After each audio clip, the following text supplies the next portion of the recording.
SN Banerjee রোডে আশা কর্মীদের অবস্থান। ধর্মতলা যাওয়ার পথে আশা কর্মীদের আটকায় পুলিশ।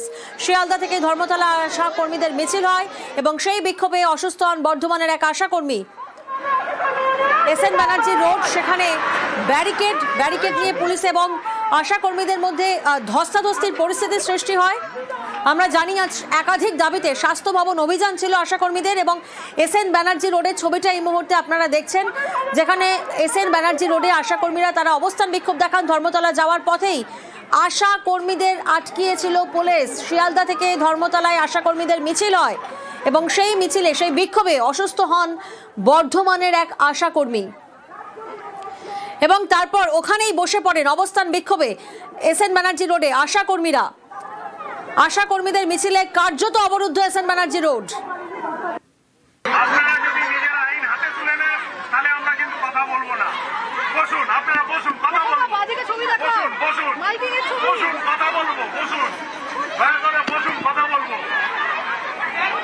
আপনাদের শিডিউল নেই এখানে, আপনাদের শিডিউল ছিল না।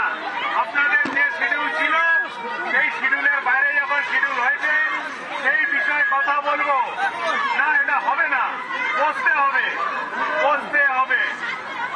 এদিকে স্বাস্থ্য আশা কর্মীদের স্বাস্থ্য ভবন অভিযানে যেখানে ন্যূনতম 15,000 টাকা বেতন সহ একাধিক দাবি হয় এবং শিয়ালদা হাওড়া থেকে মিছিল ধর্মতলায় যায় এবং সেখানে ধর্মতলায় যাওয়ার পথেই বাধা। ব্যারিকেড ভাঙতে গেলে সেখানে পুলিশের সঙ্গে ধস্তাধস্তির পরিস্থিতিও সৃষ্টি হয় এবং সেখানেই অসুস্থ হয়ে পড়েন, বিক্ষোভে অসুস্থ হয়ে পড়েন বর্ধমানের এক আশা কর্মী। প্রীতি প্রতিনিধি আমাদের সঙ্গে রয়েছেন। প্রীতি, এই বিক্ষোভে একজন বর্ধমানের এক আশাকর্মী তিনি অসুস্থ হয়ে পড়েন, তিনি কেমন আছেন? তাকে যে স্থানীয় হাসপাতাল, সেই হাসপাতালে ভর্তি করা হয়েছে। আপাতত যেমনটা জানা যাচ্ছিল যে সকাল থেকে যেহেতু বিক্ষোভ কর্মসূচির সঙ্গে অংশগ্রহণ করেছিলেন তাই জন্য ডিহাইড্রেশন হয়ে গেছিল তার, এবং তারপরে আপাতত তার যে অবস্থা তার স্থিতিশীল। অন্যদিকে যে বিক্ষোভ, সেই বিক্ষোভ এখনো অব্যাহত রয়েছে, অর্থাৎ এসএন ব্যানার্জি এভিনিউ একেবারে কলকাতা পুরসভার। প্রীতি, তাহলে কি অবস্থান উঠলো? এখনো পর্যন্ত 5 জনের প্রতিনিধি দলকে স্বাস্থ্য ভবনে ডেকে পাঠানো হয়েছে এবং সেখানে বৈঠকের পরই কিন্তু এই যে আশা কর্মীরা এসএন ব্যানার্জি রোডে বসে রয়েছেন তারা এখান থেকে উঠবেন এবং সমস্যার সমাধান যতক্ষণ না পর্যন্ত হচ্ছে এবং বৈঠক যতক্ষণ না পর্যন্ত শেষ হচ্ছে, পরবর্তী কর্মসূচি বা পরবর্তী পদক্ষেপ কি হবে সেই নিয়ে এখনো পর্যন্ত তারা কিন্তু কিছু জানাচ্ছেন না। বেশ, ন্যূনতম 15,000 টাকা বেতনের দাবি, সরকারি ছুটি সহ একাধিক দাবিতে বিক্ষোভ দেখান আজ আশা কর্মীরা। একাধিক দাবিতে আন্দোলনে আশা কর্মীরা। আশা কর্মীদের স্বাস্থ্য ভবন অভিযান।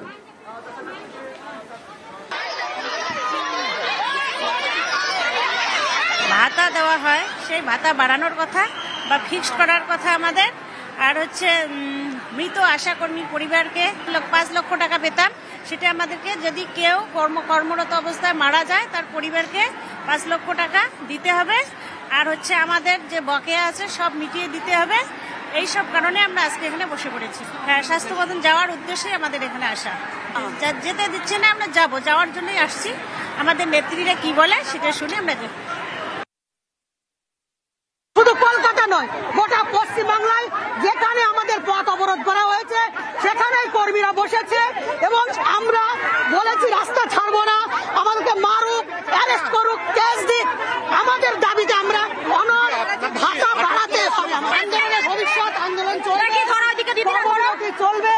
আপনারা কর্মীদের ক্ষোভ থেকে বুঝতে পারছেন যে তারা কতটা বিক্ষুব্ধ, বঞ্চিত। আশা কর্মীদের স্বাস্থ্য ভবন যাওয়ার পথেই উত্তেজনা, কার্যত অবরুদ্ধ এসএন ব্যানার্জি রোড। হয়েছে সেন্ট্রাল ডিভিশনে আজকে কোনো প্রোগ্রাম ছিল না পারটেনিং টু আশাকর্মী, আঙ্গনবাড়ি ও আইসিডিএস। এখন এখানে 2,500 মহিলা চলে এসছেন, এনাদেরকে তো আমি দড়িনা বা ধর্মতলায় বসতে দিতে পারি না, না হলে ট্রাফিক ফুললি অবস্ট্রাক্টেড হয়ে যাবে। ওনারা বসেছেন, ওনারা কাউকে ডেপুটেশন দেবেন বলে এখনো আমাদের বলেননি। যদি বলেন we will try to facilitate. এছাড়া ট্রাফিক বন্ধ আছে সেটা তো আপনারা দেখতে পাচ্ছেন, ওনারাই বন্ধ করে রেখেছেন, আমাদের কাছে কোনো কর্মসূচি ছিল না। আশা কর্মীদের স্বাস্থ্য ভবন অভিযানে উত্তেজনা, যেখানে স্বাস্থ্য ভবনের সামনে পুলিশের তরফ থেকে ব্যারিকেড দেওয়া হয়েছিল। পুলিশের সেই ব্যারিকেডের উপর উঠে বিক্ষোভে আশা কর্মীরা এবং সেই ব্যারিকেড টপকে ভিতরে যাওয়ার চেষ্টা করেন তারা। আর তখনই ধস্তাধস্তি হয়। ধস্তাধস্তিতে অসুস্থ অনেক আশাকর্মী। বিক্ষোভে বাধা পেয়ে ধর্মতলায় অবস্থানে একাংশ। ন্যূনতম 15,000 টাকা বেতনের দাবি, সরকারি ছুটি সহ একাধিক দাবিতে বিক্ষোভে আশাকর্মীরা।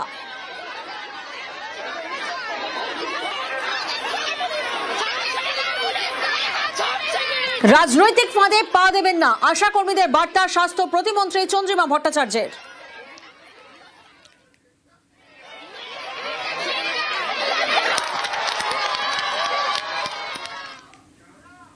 আমরা আপনাদের সঙ্গে আছি, কিন্তু যদি রাজনৈতিকভাবে কেউ আপনাদের ব্যবহার করতে চায় সেই ফাঁদে পা দেবেন না।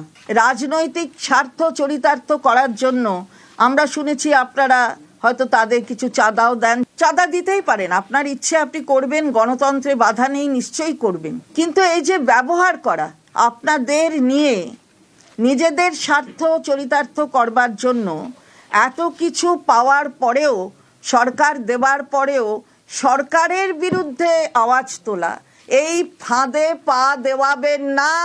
আমরা সতর্ক করতে চাই যারা এদেরকে এইভাবে আপনারা ব্যবহার করতে চান। স্বাস্থ্য ভবনের সামনে আশাকর্মীদের বিক্ষোভ, পাশেই বিজেপি অফিস যাওয়ার পথে আশাকর্মীদের সঙ্গে দেখা করেন লকেট চট্টোপাধ্যায়। লকেটকে গো ব্যাক স্লোগান।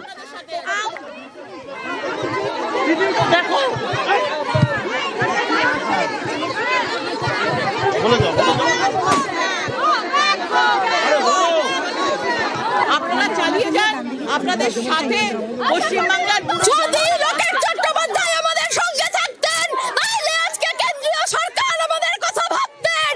কেন্দ্রীয় সরকার আমাদের কথা ভাবেননি, আশাকর্মীদের কথা ভাবেননি। আমরা কোনো রাজনীতির রং লাগতে দেব না আমাদের আন্দোলনে। আমরা যখন পরিষেবা দিই তখন যখন কালার দেখি না। আজকে আমরা আন্দোলন করতে এসেছি, আমাদের পেটের লড়াই, ভাতের লড়াই। এখানেও আমরা কোনো কালার দেখবো না, লাল নীল হলুদ সবুজ কাউকে নয়। এই তো রাজনীতি। দেখুন না, নিজেরাই এসছে, আজকে 5,000 টাকা কেন দেওয়া হয় আমাকে দেখে নিজেরা গো ব্যাক বলছে।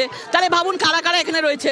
সব নাটকের জন্য সব ভেতরে যারা রয়েছে তারা ইচ্ছাকৃতভাবে এটাকে তৈরি করতে চাইছে তৃণমূলরা। কারণ আশাকর্মী বাকি যারা এসছে তারা নিজের অধিকার পাওনা পেতে এসছে, তার মধ্যে যে 3-4 জন গো ব্যাক দিচ্ছে, তাহলে বুঝে দেখুন তাদের টাকা পয়সা দরকার নেই। তাদের টাকা পয়সা দরকার নেই, সেখানে রাজনীতি আসছে। এতক্ষণ ধরে বলছে এটা বিজেপির চক্রান্ত। এবার দেখুন কে গো ব্যাক বলছে। আমার তো এখানে অফিস আছে, আমি এসছি।